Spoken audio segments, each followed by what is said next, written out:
आपका दोस्त रवि रंचुंगी। आप जुड़ चुके हैं चुनिंदा खबरों से। बने रहिए, जुड़े रहिए चुनिंदा खबरों के साथ। लीजिए आज की ताजा खास खबर। ललितपुर नगर पालिका के हुए संपन्न निकाय चुनाव के अंतर्गत भारतीय जनता पार्टी के जिला अध्यक्ष राजकुमार जैन चूना, जिन्होंने अपने कार्यकाल में जो उपलब्धियां दी हैं पार्टी के सहयोग से, सुनिएगा उनकी जुबानी। भारतीय जनता पार्टी के जिला अध्यक्ष दोस्त रवि रंचुंगी, आप जुड़ चुके हैं चुनिंदा खबरों के साथ। मैं आपको ले चलता हूं ललितपुर भारतीय जनता पार्टी के जिला अध्यक्ष श्री राजकुमार जैन चूना वाले, जिनने अपने कार्यकाल में अनेक उपलब्धियों को भारतीय जनता पार्टी के शीर्ष नेतृत्व के माध्यम से ललितपुर जनपद को बेहतर प्रदर्शन करके दिखाया। भारतीय जनता पार्टी के अंतर्गत आप 8 अप्रैल 2021 को आपने जिला अध्यक्ष पद का कार्यभार ग्रहण किया था। तब से लेकर अब तक आपने अनेक उपलब्धियां शीर्ष नेतृत्व के माध्यम से ललितपुर जनपद को दी हैं।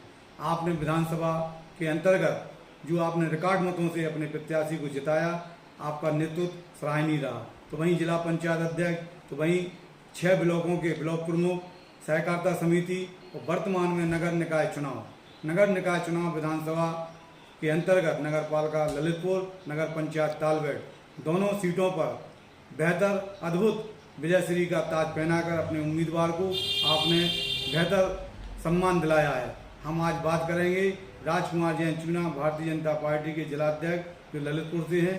जुड़े रहिए, बने रहिए चुनिंदा खबरों के साथ। बंद कर दो। समिति के अंतर्गत क्या कहेंगे चुनाव में जो हुए थे? वर्तमान में सहकारिता के जो चुनाव हुए, उस चुनाव में लगभग 38 समितियों पर हमने अपना विजय का परचम लहराया है। और किसान संघ के चुनाव में भी हमने अपने प्रत्याशियों के लिए जिताया है। पार्टी के कार्यकर्ताओं ने जी जान लग के सहकारिता के चुनाव में हिस्सा लिया। क्रय विक्रय की मेहरौनी और ललितपुर की समिति दोनों पर ही हमारे भारतीय जनता पार्टी के कार्यकर्ताओं के द्वारा विजय का परचम लहराया है। और आगे भी डीसीवी के चुनाव में भी हम अपने ही प्रत्याशी को जिताएंगे। ऐसी हमें अपने कार्यकर्ताओं और हमारे ऊपर के अधिकारियों के ऊपर जो हमारे ऊपर विश्वास है, उसको हम पूरा फलीभूत करेंगे। नगर निकाय चुनाव में जो सफलता मिली, इस संबंध में क्या कहेंगे जिला अध्यक्ष जी? यही हाल नगर स्थानीय निकाय के चुनाव का है।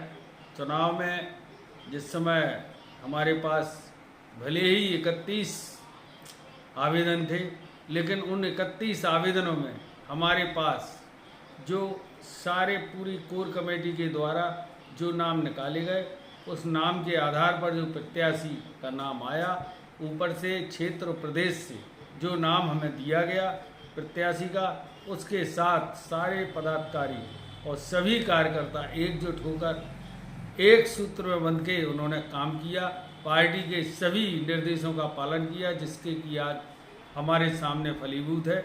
हम ललितपुर नगर पालिका परिषद काफ़ी अच्छे रिकॉर्ड मतों से जीते। इसके पहले ना कभी इतने अधिक वोटों से जीते हैं और ना ही इतने अधिक वोट मिले हैं। ऐसा ही नगर पंचायत तालबेट का रहा, वहाँ पे भी हम रिकॉर्ड 4 वोटों से हमने विजय प्राप्त की। पाली में हम जीतते कुछ एक मतों से हार गए। ये भी हमारी वहाँ की एक बहुत बड़ी उपलब्धि है। पाली में कभी भी पार्टी का प्रत्याशी, पिछली बार ही हमारे लगभग 103 वोट जहाँ आए थे, यहाँ हमने काफ़ी अच्छे मतों को देते हुए अच्छी चुनाव लड़ा सभी कार्यकर्ताओं ने, और कुछ एक मतों से हम पीछे रह गए और यहाँ हमें विजय हासिल नहीं हुई। अगर हम ललितपुर नगर पालिका की बात करें या नगर पंचायत तालबेट की या पाली की या मेहरौनी की, तो कहीं ना कहीं जो आपके विपक्षियों को वोट आए हैं, जैसे नगर पालिका में बहुजन समाज पार्टी के उम्मीदवार को जितने वोट आए हैं, ऐसे वोटों के आने से कहीं ना कहीं जनता की तरफ से एक रुझान है, एक चर्चा है। वो जो चर्चा बहुचर्चित है कि भारतीय जनता पार्टी के कुछ जिम्मेदार लोगों ने अपनी जिम्मेदारी का निर्वहन नहीं कहा। तो ऐसे लोगों को चिन्हित करके आप पार्टी के द्वारा किस तरह से कार्रवाई करेंगे? देखिए, चुनाव हैं, कई लोग कई तरह की बातें करते हैं। हम समीक्षा जिले के सभी पदाधिकारियों के साथ बैठ के जिले की समीक्षा बैठक बुलाएंगे। इसमें जो भी बात निकल के आएगी उसी के अनुसार आगे की कार्रवाई करेंगे। वर्तमान में भारतीय जनता पार्टी में अनेक ऐसे लोग जो चुनाव नहीं लड़ पाए हैं या लड़ने की चेष्टा नहीं कर पाए हैं, वो चुनाव के दरमियान भारतीय जनता पार्टी के प्रचारक बनकर और समर्थक बनकर नजर आए। और क्या उनसे भारतीय जनता पार्टी को इस बात की उम्मीद है कि उनके द्वारा पार्टी को विस्तार मिलेगा या उन्नति मिलेगी, या फिर कहीं ना कहीं भितरघाती का शिकार होना पड़ेगा? ऐसा नहीं है। पार्टी में जो काम करते हैं कार्यकर्ता आगे बढ़ के काम करते हैं, उनके लिए संगठन में और अन्य जो काम होते हैं उनमें प्रमुखता से उनको जगह दी जाती है और उनसे उसी प्रमुखता के साथ वो हमारे कार्यक्रमों के लिए सफल बनाते हैं। और जैसा भी होगा आगे जब पार्टी के संगठन का विस्तार होगा तो ऐसे लोगों को इस संगठन में जगह निश्चित रूप से दी जाएगी। आप जनपद के मतदाताओं को क्या संदेश देंगे, किस तरह का आभार व्यक्त करेंगे? देखिए, सभी कार्यकर्ताओं के द्वारा और मतदाताओं के द्वारा जिस तरीके का भारतीय जनता पार्टी को समर्थन दिया उसके हम पूर्णतः अभिभूत हैं और हम उनको बहुत बहुत धन्यवाद देना चाहेंगे। और मैं उनके लिए विश्वास दिलाना चाहूँगा कि जो भी नगर पालिका के पिछली नगर पालिका के नगर पंचायत के जो भी छूटे हुए काम हैं, विकास के काम हैं, सुंदरीकरण के काम हैं, उनके लिए पूरा किया जाएगा और नए कार्यक्रमों के द्वारा नए विकास के काम भी नगर के अंदर किए जाएं। अध्यक्ष जी, चुनिंदा खबरों में आपका स्वागत है। जैसा कि जनता के द्वारा और आपके भारतीय जनता पार्टी के पदाधिकारियों के द्वारा सुनने और देखने को मिला है कि आपके कार्यकाल में अनेक उपलब्धि भारतीय जनता पार्टी को मिली हैं। इस संदर्भ में आप अपने सम्मानीय मतदाता और जनपद की जनता से क्या कहना चाहेंगे?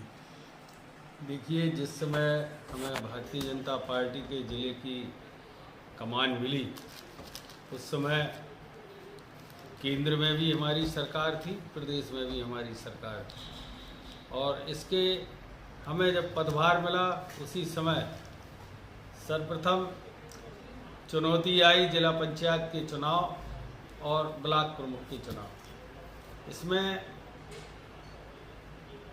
हमें अपने पदाधिकारियों का और हमारे हमसे ऊपर के अधिकारियों का हमारे लिए सहयोग मिला और उसी सहयोग के बलबूते पर हमने एक अच्छा चुनाव, प्रत्याशियों का चुनाव हमने किया और हम इसमें सफल हुए। जिला पंचायत अध्यक्ष भी उस समय निर्विरोध चुने गए और 5 ब्लॉक प्रमुख निर्विरोध रहे।